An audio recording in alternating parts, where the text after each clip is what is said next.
سبحانہ و تعالیٰ کی اسماء حسنہ، اس کی صفات علیہ سے متعلق آج انشاءاللہ اللہ رب العالمین کا ایک عظیم نام اللطیف یا اس کی صفت اللطف، اس سے متعلق انشاءاللہ پڑھیں گے۔ آج کی اس نشست میں اللہ سبحانہ و تعالیٰ کا یہ جو نام ہے اللطیف، عربی زبان میں اللطیف اس کا معنی کیا ہے، اور اللہ سبحانہ و تعالیٰ کے لیے جب اللطیف کہتے ہیں تو اس میں کتنی معانی آتی ہیں، اور قرآن مجید اور احادیث مبارکہ سے اللطیف اسم کے لیے کچھ دلائل، وہ آج کے درس کی آج کے درس سے متعلق یہ باتیں رہیں گے انشاءاللہ باذن اللہ تعالی۔ آنے والی نشست میں اللہ سبحانہ و تعالیٰ کا یہ جو نام ہے اللطیف، اس کا ہماری زندگی سے کیسے لگاؤ اور تعلق ہو اور اثر کیسے ہو ہماری زندگی میں، وہ میں کچھ مثالیں آپ کو دوں گا انشاءاللہ۔ اللہ سبحانہ و تعالیٰ کے جو نام ہے اللطیف، میں یہ اس لیے بتا رہا ہوں تاکہ ایک شعور سے اس بات کو سمجھے، خصوصاً جو لوگ مشاہدین ہیں اور بعد میں یوٹیوب کے ذریعے سے دیکھیں گے کہ ہماری پوری شریعت مطہرہ عربی زبان میں ہے، ایک ایک کلمہ، ایک ایک لفظ عربی زبان کا ہے، تو اس کو یہ جاننا چاہیے بحیثیت ایک طالب علم کہ عربی زبان میں اس کا معنی کیا ہے۔ پھر یہ چونکہ عربی زبان کے اکثر الفاظ جو قرآن مجید میں ہیں، وہ قرآن مجید میں عربی زبان کے عام معنی میں بھی ہیں اور ایک اصطلاحی معنی میں بھی ہیں، اس کے لیے میں آپ کو یہ بات بتا رہا ہوں۔ تو عربی زبان میں اللطف، اس کا معنی میں آپ کو بتاتا ہوں۔ اللطف یعنی اللام والطاء اور والفاء، سے حرف، 3 حرف ہیں اس میں، اللام والطاء والفاء۔ بنیادی طور پر اس کے اندر 2 معنی آتے ہیں۔ کتنے معنی؟ 2 معنی آتے ہیں۔ ایک معنی یہ ہے کہ یدل علی رفق، یدل علی رفق یعنی نرمی اختیار کرنا، نرمی اختیار کرنا، رفق والا معاملہ کرنا۔ اللطف کے اندر ایک معنی یہ آتا ہے۔ دوسرا معنی جو اللطف کے اندر آتا ہے، یدل علی صغر فی شیء، یعنی کسی چیز کا باریک ہو جانا، کسی چیز کا پتلا ہونا، باریک ہونا، اور ہم جو کہتے ہیں نا کہ بہت دقیق نظر، باریک نظر، یہ بھی اس کے اندر ایک معنی آتا ہے۔ اب دھیان دیجئے گا اس کو، جب کہتے ہیں اللطیف یا اللطف، اس کا مطلب ہی یہی ہے کہ اس کے اندر دونوں معنی آتے ہیں، یعنی ایک شخص کا معاملے کو گہری نگاہ سے دیکھنا، باریک نگاہ سے دیکھنا، بالکل لطیف انداز میں، پھر اس کے بعد اس معاملے کو اچھے سے انجام دینا۔ جس طرح سے ایک طبیب، ایک ڈاکٹر گہری نگاہ سے، باریک بینی سے، دقیق نظر سے تشخیص کرتا ہے، پوری جانچ کرتا ہے، پھر بہتر انداز میں نہایت نرمی کے ساتھ اس کا علاج کرتا ہے، دھیرے دھیرے دھیرے۔ بات واضح ہوگی آپ کو؟ یعنی دونوں باتیں اس کے اندر شامل ہیں۔ ایک آیت کریمہ میں قرآن مجید کی پڑھتا ہوں، اس سے آپ اس معنی کا اندازہ لگا سکتے ہیں۔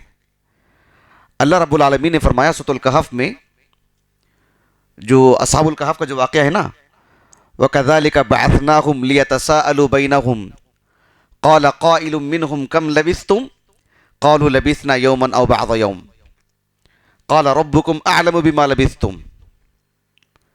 فَبَعَثُوا أَحَدَكُمْ قَالُوا رَبُّكُمْ أَعْلَمُ بِمَا لَبِثْتُمْ فَبَعَثُوا أَحَدَكُمْ بِوَارِقِكُمْ هَذِهِ إِلَى الْمَدِينَةِ فَلْيَنظُرْ أَيُّهَا أَزْكَىٰ طَعَامًا فَلْيَأْتِكُمْ بِرِزْقٍ مِّنْهُ وَلْيَتَلَطَّفْ۔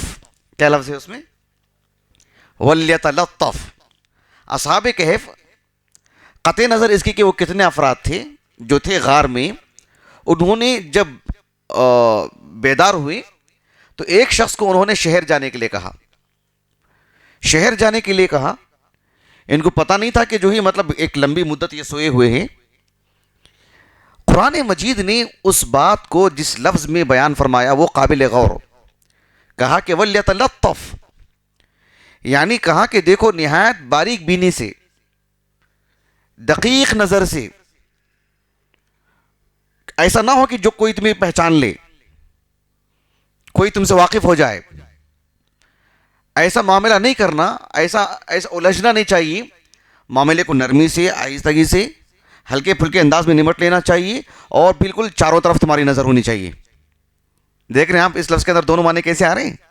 وَلْيَتَلَطَّفْ وَلَا يُشْعِرَنَّ بِكُمْ أَحَدًا، یعنی اللطف کا میں نے آپ کو لغوی معنی بتایا، یہاں وَلْيَتَلَطَّفْ جو عربی زبان کے جو معاجم ہیں، قوامس ہیں، ڈکشنری ہیں، اس میں جو لفظ ہے وہ عربی زبان کا معنی ہے، اس میں عام لغوی معنی۔ اللہ سبحانہ و تعالیٰ کے لیے جب اللطیف بولتے ہیں تو اس کا اندر کیا معنی آتا ہے وہ میں آگے بتاؤں گا آپ کو انشاءاللہ۔ ایک اور بنیادی بات، چونکہ یہ عربی زبان کا لفظ ہے، وہ جاننے کے لیے کہ جب ہم اب کہتے ہیں نا اللطف، لام پر فتحہ، بفتح اللام، اللطف، تو اس کے اندر معنی آتا ہے الرفق والبر، نرمی، نیکی، مہربانی، کسی کے ساتھ نرمی سے پیش آنا، مہربانی کا معاملہ کرنا، رافت اور رحمت کا جو ہے کسی کے حق میں ذریعہ بن جانا۔ جب ہم کہتے ہیں اللطف، لام پر فتحہ، جب کہتے ہیں اللطف، لام پر ضمہ، تو اس کے معنی آتے ہیں رقہ و دقہ، کسی چیز کا بالکل باریک ہو جانا، پتلا ہو جانا، جسے دوربین لگا کے دیکھنا پڑے، اسی سے گہری نظر، دور کی نظر، دقیق نظر، باریک بینی، وہ بھی اس کے اندر معنی آتا ہے۔ بات واضح ہوگی آپ کو؟ اللطف کا اللطف سے متعلق ایک تیسری بات میں آگے بتا دیتا ہوں، اس کے بعد آپ کے سامنے دلائل رکھوں گا انشاءاللہ۔ وہ یہ ہے کہ جب ہم کہتے ہیں لطف اللہ بک، دھیان دیجئے گا آپ اور عربی زبان کی وسعت دیکھیے، آج یہ سمجھیں گے تو انشاءاللہ آنے والے درس میں جو بات میں آپ کے سامنے رکھوں گا یوسف علیہ السلام کے قصے سے، وہاں آپ کو یہ فرق نظر آئے گا۔ جب ہم کہتے ہیں لطف اللہ بک اور کہتے ہیں لطف اللہ لک، لطفہ کا صلہ جب با سے آتا ہے اس کا معنی الگ ہے، لطفہ کا صلہ جب لام سے آتا ہے تو اس کا معنی الگ ہے۔ لطف اللہ بک، لطف اللہ بی، لطف اللہ لک، جب کہتے ہیں لطف اللہ بک مطلب یہ کہ اللہ سبحانہ و تعالیٰ آپ کے جو اندرون ہیں، آپ کی جو نجی زندگی ہے، آپ کے جو اندرون معاملے ہیں، آپ کے جو داخلی معاملے ہیں، اس میں اللہ سبحانہ و تعالیٰ آپ کے ساتھ بہتر معاملہ کرے، نرمی کا پہلو اختیار کرے، اور بہترین انداز میں آپ کے معاملے کو اللہ تعالیٰ حل کرے۔ لطف اللہ لک، آپ کے جو خارجی مسائل ہیں جو آپ کی طاقت سے باہر ہیں، اللہ سبحانہ و تعالیٰ ان معاملات میں آپ کے ساتھ اچھا معاملہ کرے، یہ معنی اس کا۔ یہ جب میں آیت کریمہ آگے بتاؤں گا آپ کو آنے والے درس میں، تب آپ کو اس کا فرق واضح ہوگا باذن اللہ تعالیٰ، کتنی دقت ہے اس میں۔ اسی لیے جب بندہ دعا کرتا ہے کہ اللہم الطف بی و الطف لی، اے اللہ تو میرے ساتھ بہتر معاملہ فرما، اس کا معنی یہ ہوگا کہ میرے داخلی مسائل، میرے خارجی مسائل جو میری طاقت میں ہیں، جو میرے طاقت سے باہر ہیں، میرے ظاہر باطن ہر دو معاملے میں تو میرے ساتھ بہتر معاملہ فرما۔ یہ اس کے اندر ساری چیزیں آ جاتی ہیں۔ تو اللہ سبحانہ و تعالیٰ کے لیے اللطیف، یہ کتاب و سنت میں ثابت ہے یہ نام اللہ رب العالمین کا۔ مثلا آپ میں سے کوئی ایک آیت کریمہ پڑھ سکتے ہیں جس میں اللہ رب العالمین کا نام اللطیف قرآن مجید میں موجود ہو؟ کوئی آیت کریمہ؟ اللہ سبحانہ و تعالیٰ نے سورۃ الواقعہ میں بیان فرمایا الا یعلم من خلق وهو اللطیف الخبیر۔ ابھی تو بس میں نے آپ کو صرف دلیل دی ہے، لیکن اس آیت کریمہ میں اللہ نے لطیف کا جو نام اپنا ذکر فرمایا، کتنی مناسبت ہے اس میں، اس کا ہماری زندگی سے کتنا تعلق بنتا ہے، اور کتنی ہمت اور قوت ملتی ہے ہم کو، اور کتنا حسن ظن پیدا ہوتا ہے اللہ رب العالمین سے متعلق، وہ آنے والے درس میں انشاءاللہ۔ ابھی صرف دلیل دے رہا ہوں آپ کو۔ یہ سورۃ الملک کی آیت کریمہ ہے۔ اللہ رب العالمین نے سورۃ الانعام میں بیان فرمایا لا تدركه الابصار وهو يدرك الابصار وهو اللطيف الخبیر. بہت ہی بامعنی آیت ہے، میں آپ کو بتاتا ہوں انشاءاللہ. اللہ سبحانہ و تعالیٰ نے اسی طرح سے سورۃ الحج میں بیان فرمایا، الم تر ان اللہ انزل من السماء ماء فتصبح الارض مخضرہ ان اللہ لطیف خبیر. اس آیت کریمہ کو صرف پڑھ کر کے سنا رہا ہوں میں آپ کو، سورۃ الحج کے بالکل اواخر میں ہے. اس کا معنی مفہوم اور ہماری زندگی میں اس کا کیسے اثر ہوتا ہے اس نام کا، وہ آنے والے درس میں انشاءاللہ. ایک اور آیت کریمہ ہے سورۃ اللقمان کی، سب کو پتہ ہے. اللہ رب العالمین نے فرمایا، یا بنی انہا ان تک مثقال حبۃ من خردل فتکن فی صخرۃ او فی السماوات او فی الارض او فی السماء او فی الارض یأتی بها اللہ ان اللہ لطیف خبیر. ان اللہ لطیف خبیر. سورۃ الشورى میں اللہ رب العالمین نے بیان فرمایا، اللہ لطیف بعبادہ یرزق من یشاء وہو القوی العزیز. سبحان اللہ. یعنی ان آیاتوں میں اللہ رب العالمین نے جو اپنا نام اللطیف بیان کیا، یہ تو میں نے بطور دلیل کی پیش کی ہے، لیکن اس آیت کریمہ میں کیا مفہوم ہے، کیا پیغام ہے، اور اس پیغام کو بتانے کے لیے اللہ نے اپنے اس نام کو کیوں ذکر فرمایا، وہ قابل غور ہے. یہ تو دلائل کی بات ہو گئی. اللہ سبحانہ و تعالیٰ کے لیے جب اللطیف کہتے ہیں تو اس کے اندر کیا کیا معنی آتے ہیں؟ ایک معنی یہ آتا ہے کہ اللہ سبحانہ و تعالیٰ بندے کے ہر معاملے کو، اس کی زندگی کے اندرون، اس کے داخلی مسائل، اس کے خارجی مسائل. ابھی آپ دیکھ لیں کہ میں ایک ہوں، آپ ایک ہیں، یا جتنے لوگ بیٹھے ہوئے ہیں، ایسے ارب لوگ، فرد سے متعلق رب العالمین اس کے داخلی اور خارجی مسائل سے متعلق واقف ہیں. یعنی گہرا علم، دقیق نظر. اور صرف ایسا نہیں ہے کہ جو میری زندگی جو گزر چکی ہے تو گزر چکی ہے، نہ اب میں کچھ کر سکتا ہوں نہ آپ کچھ کر سکتے ہیں. ویسے ہی میری آنے والی زندگی کے بارے میں ہم کچھ کر تو سکتے ہیں، لیکن ہمیں خبر نہیں ہے نا. کتنا کر سکتے ہیں وہ الگ بات ہے، لیکن خبر تو نہیں ہے نا ہم کو. تو اللہ سبحانہ و تعالیٰ اللطیف ہے، وہ انسان کی داخلی اور خارجی مسائل پر اتنی گہری نظر، دقیق نظر، کہ کب تک اس کی زندگی ہے تب اس کے ساتھ کیا کرنا چاہیے، سب کچھ فرد سے متعلق. کیا حالات چل رہے ہیں پوری دنیا بھر میں، اور جو ہے مطلب کیا کچھ معاملہ ہونا چاہیے، ایک دقیق نظر اللہ سبحانہ و تعالیٰ کی. ایک چیز اللطیف. دوسری چیز اس معاملے کو کیسے نمٹنا چاہیے، نہایت نرمی کے ساتھ، اچھائی کے ساتھ. مثلا میں ایک مثال دیتا ہوں آپ کو. لا قدر اللہ، ایک آدمی کہیں پھنس گیا ہے، اس کو ایسے نکال رہے ہیں کہ جو ہے آدھا جسم وہاں رہ گیا ہے، آدھا جسم ہمارے ہاتھ آیا ہے. سمجھ رہے ہیں؟ لیکن ایک آدمی کہیں ایسی جگہ پھنس چکا ہے کہ اسے خراش بھی نہیں آئی ہے، اسے نکال کے لایا گیا ہے. تو یہ معاملہ کہ اللطیف، گہری نگاہ، اور پھر اس کے ساتھ حسن معاملہ، نرمی کے ساتھ، یعنی اس کے ساتھ بہتر معاملہ کہ اسے وہ چیز ہو جائے، پہنچ جائے، وہ خوش ہو جائے. اللطیف. اور تیسری چیز یہ کہ اللہ سبحانہ و تعالیٰ اللطیف ہے کہ اللہ رب العالمین سے متعلق اس کی کیفیت کو کوئی جان سکے، پہچان سکے، اسے دیکھ سکے، یہ ناممکن سی بات ہے. کیوں؟ وہ اللطیف ہے. اس کے اندر ایک معنی آتا نہیں دقیق کا، باریک ہونا، پتلا ہونا، دور کا ہونا. جیسے میں نے کہا کہ دوربین لگا کے دیکھیں گے تو کوئی چیز نہیں دیکھے گی. تو اللہ سبحانہ و تعالیٰ مقام، مرتبہ، عظمت کے اعتبار سے عرش پر مستوی ہے. بندے کی نگاہوں میں وہ قوت نہیں ہے کہ اللہ کو دیکھ سکے. کیوں؟ وہ اللطیف ہے.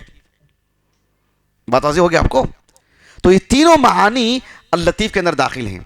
جب میں آپ کو سمجھاؤں گا انشاءاللہ کچھ آیتیں پڑھ کر کے، تب آپ کو واقعی احساس ہوگا کہ سبحان اللہ کتنی بڑی بات ہے. میں ایک مثال سمجھانے کے لیے بتاتا ہوں، اور میں ہمیشہ کہتا ہوں یہ ہمارے بہت ہی قریبی اور پرانے ہیں، چاہے ابو یحییٰ ہوں، چاہے ہمارے زبیر بھائی ہوں. یہ لوگ جانتے ہیں کہ میں بہت سچائی اور صفائی سے گفتگو کر دیتا ہوں. یہ بات میں اس لیے بتا رہا ہوں کہ ہم اصل ذمہ دار ہیں. نہیں ایسے عوام پر جو تھوپتے ہیں کہ یہ پڑھ کے سناؤ، یہ بتاؤ، یہ کرو، اس سے کہیں زیادہ ہم ذمہ دار بنتے ہیں. تو میں یہ بات کیوں اپنے اوپر لے رہا ہوں کہ دیکھو افسوس ہوتا ہے ہمارے معاشرے میں ہم کسی سے کہیں کہ بھئی اللہ رب العالمین کا ایک نام ہے اللطیف، معلوم ہے؟ صاحب معلوم ہے، کیونکہ عبداللطیف نام رکھا جاتا ہے. ٹھیک ہے، آپ اپنی دعاؤں میں جیسے آپ کہتے ہو کہ اے اللہ یا رحمان یا رحیم، ویسے اللطیف کو اپنی دعاؤں میں آپ ذرا استعمال کر کے بتاؤ. اللہ سے اپنی ایسی کوئی چیز اللہ کے سامنے رکھو کہ اللہ تعالیٰ کا ایک نام اللطیف، اس کو آپ وسیلہ لے کے دعا کریں. کیسے دعا کریں گے بتاؤ؟ سمجھ رہے ہیں آپ؟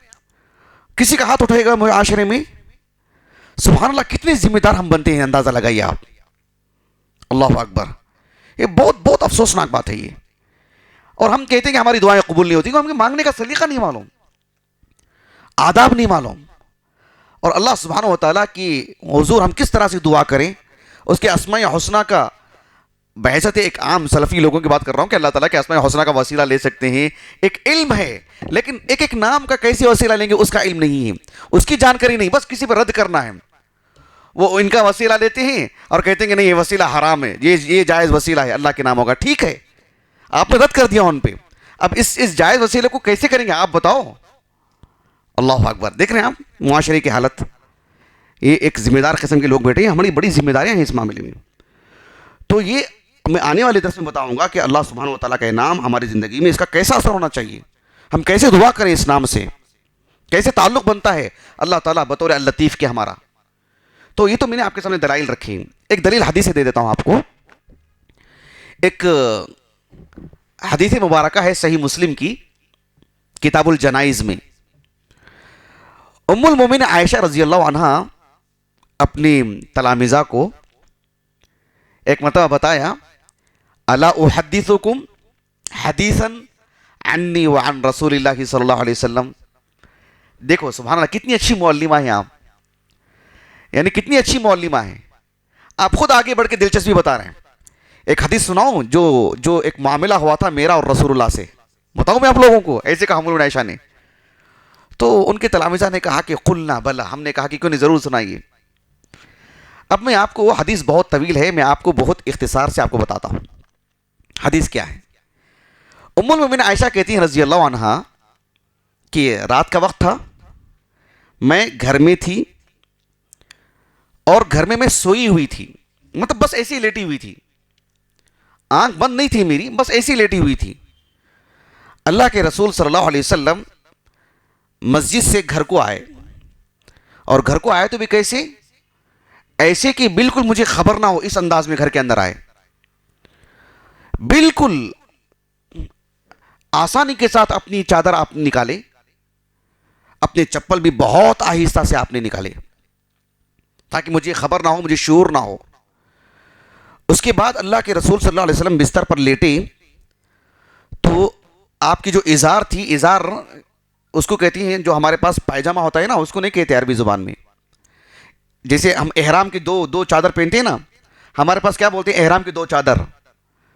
عربی زبان میں ایسا نہیں، عربی زبان میں ایسا نہیں، اس لیے کہہ رہا ہوں کہ وہ تو ان کا لباس تھا نا، عربوں کا لباس تھا نا. ہم تو ایک مخصوص ایام میں پہنتے ہیں، ان کا تو لباس تھا نا وہ. تو اوپر جو اوڑھتے ہیں اس کو ردا ان کہتے ہیں، نیچے جو باندھتے ہیں اس کو ازارن کہتے ہیں. تو ہمارے پاس دونوں کا ترجمہ اردو میں کیا ہے؟ دو چادریں. تو بہرحال ہمارے پاس ملتی بھی ایسی ہیں، اوپر کا نیچے بھی پہن سکتے ہیں، نیچے کا اوپر بھی پہن سکتے ہیں، لیکن ان کے پاس وہ تو لباس تھا وہ. تو اللہ کے رسول صلی اللہ علیہ وسلم نے اپنی چادر نکالی، چپل بھی نکالے، تو ایسے کہ جو ہے بالکل جیسے عام طور پر نکالتے ہیں ایسے نہیں، بالکل بستر کے قریب. کہا کہ بستر کے قریب چپل نکالا آپ نے، اور ان چپلوں کو آپ نے اپنے سر کی جانب رکھا، سر کے پاس. اور جب آپ لیٹے اپنے بستر پر تو آپ علیہ الصلوۃ والسلام نے اپنی ازار کا ایک حصہ بستر کے طور پر بنا لیا اور اسی میں آپ لیٹے.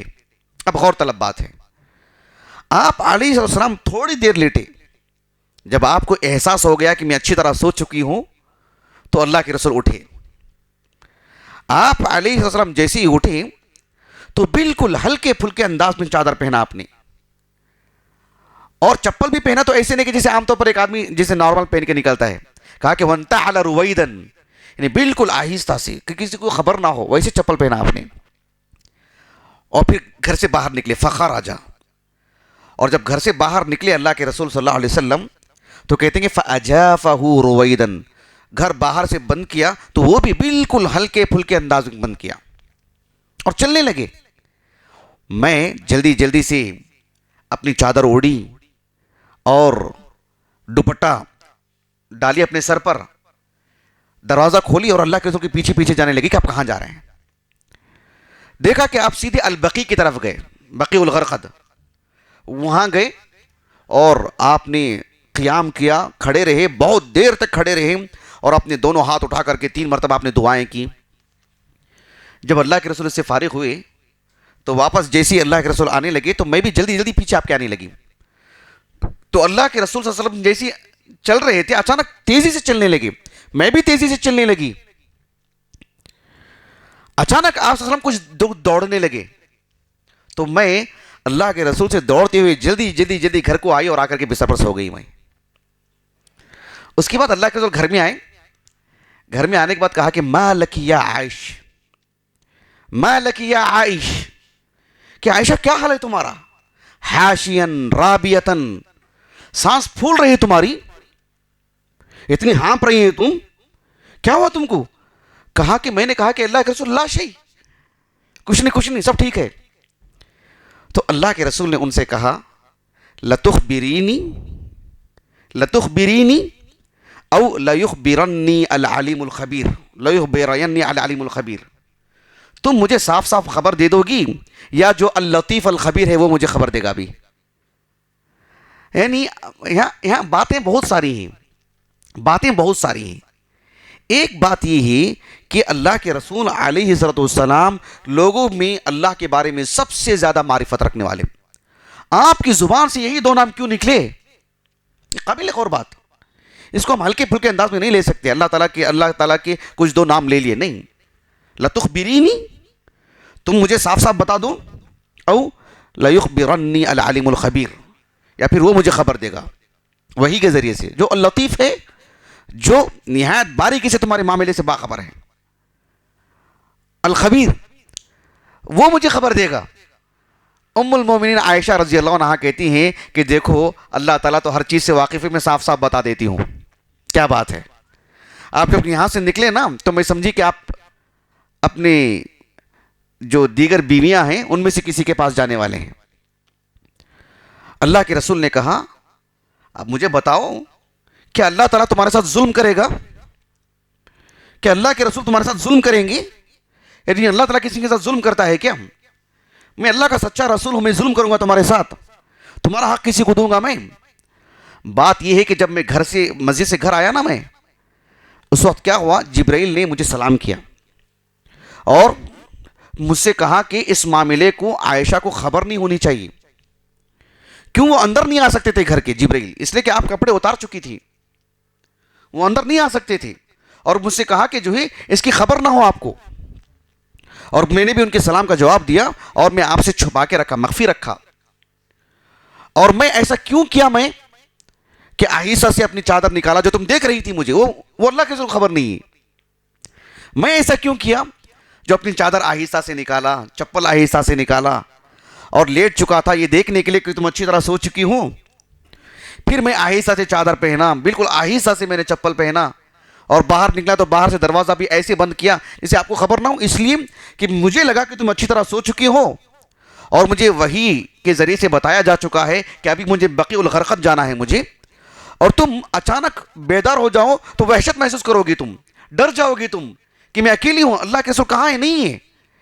تمہارے لیے یہ لحاظ کرتے ہوئے میں ایسے کیا. اللہ اکبر.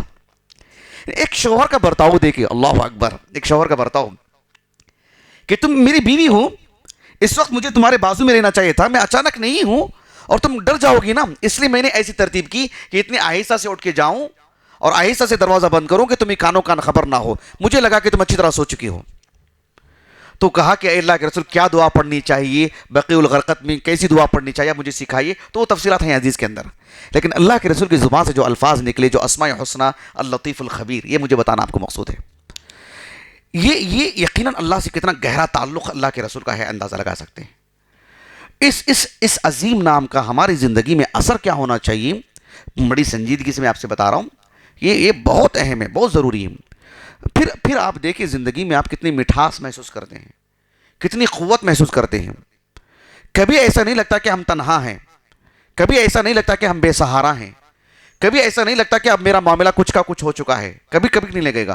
کتنے حالات بھی خراب ہو جائیں, ایک بندہ مومن کی امیدیں بہت ہی یعنی کیا کہتے ہیں, اس میں بڑی بڑی جان رہتی ہے اس کی امیدوں میں, کہ جو ہے کوئی معاملہ خراب ہونے والا نہیں. وقتی طور پر خراب ہے لیکن اس کا آنے والا مرحلہ اس سے اچھا ہوگا. یہ اللہ سبحانہ و تعالیٰ کا جو نام ہے اللطیف, انشاءاللہ کچھ باتیں میں آنے والی درس میں رکھوں گا, تب ساری باتیں انشاءاللہ واضح ہو جائیں گی باذن اللہ تعالیٰ. میں اپنی بات کو ختم کرتا ہوں. سبحانک اللہم و بحمدک اشہد ان لا الہ الا انت استغفرک و اتوب الیک.